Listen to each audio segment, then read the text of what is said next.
Hi everyone, Richard here from Clever Endeavour Games. Today we're going to do another version of Ask Clever Endeavour, where we're going to answer some of the questions from the community. So first, Ron the Human asks, how do you choose which animals will fit in the game? At first it was farm animals, and then you added the elephant and the robot bunny.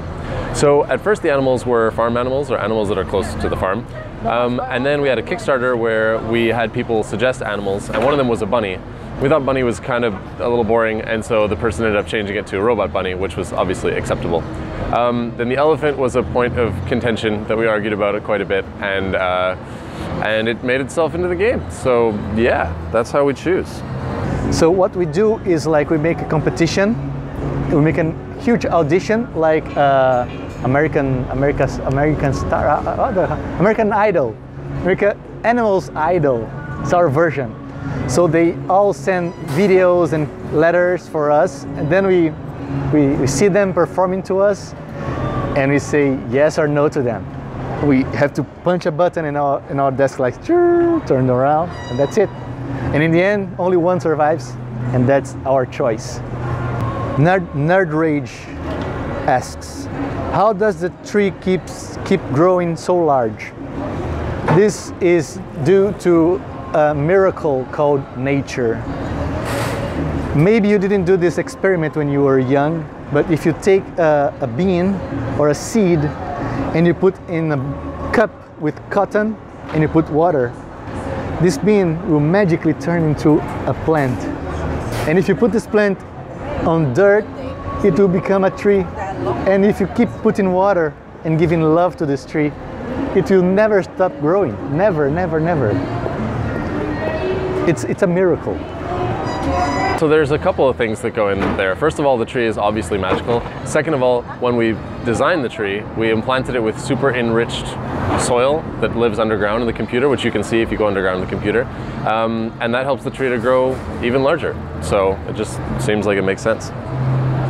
Schmatko says, do you often have conflicts at work, and how do you solve them? What do you do in situations when you have an idea or feature that you want to implement but somebody doesn't?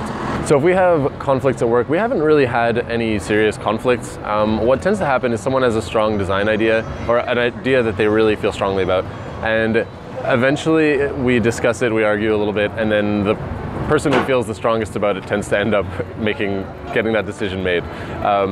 There isn't really one person who vetoes any sort of answers. It's really, we try to come to a consensus, and if we can't, most people just kind of back down on their opinion because they're like, well, I don't care that much and it's not going to break the game, so might as well.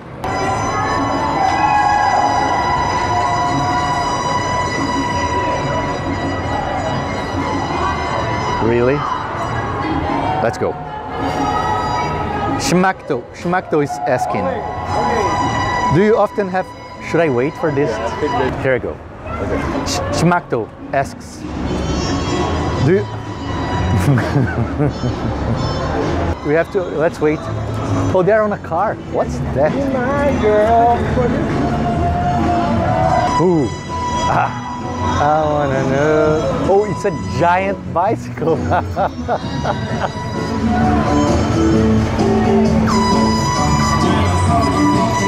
What? Film the giant bike.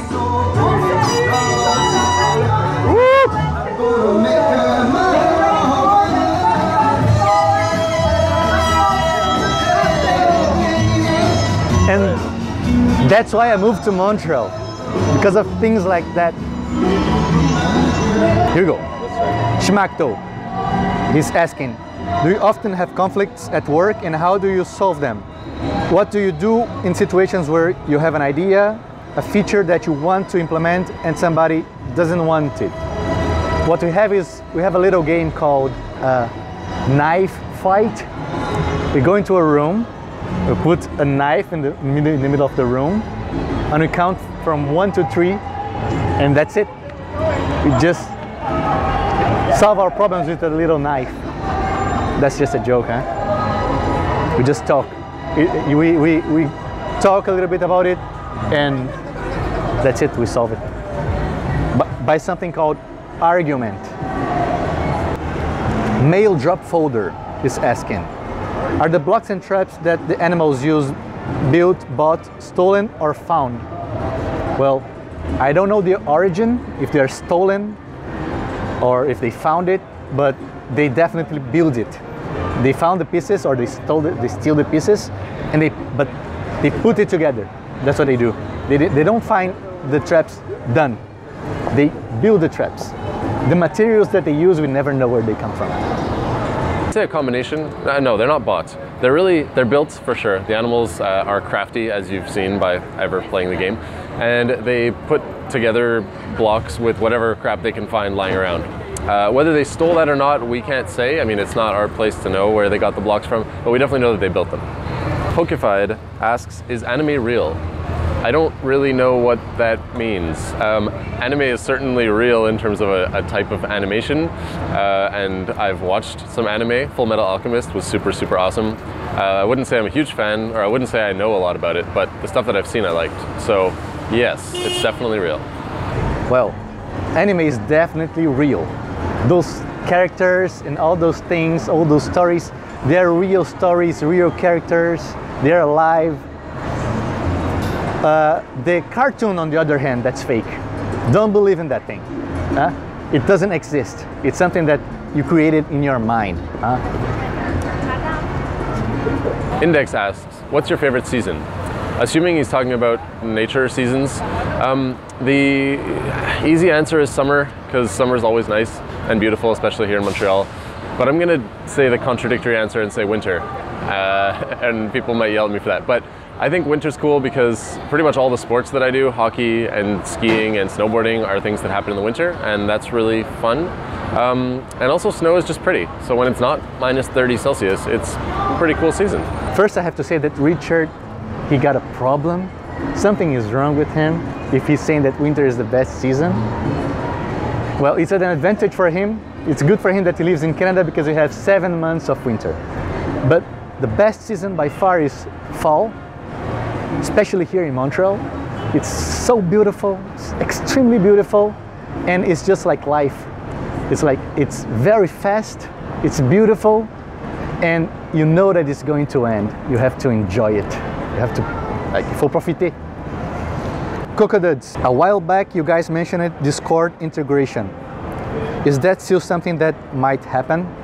Well, I hope so, because I really like Discord. I really like people in Discord. And I think that would be really good to have an integration with Discord. Are we going to do it? I hope so. I'm not sure. Yes, it's still on the list of things to do. It hasn't been the highest priority because we've been working on the Switch, as you can probably understand. But it's something that we definitely want to do, and we want to make sure that we can get as much stuff happening through Discord that's integrated into the game as we can. So that's it.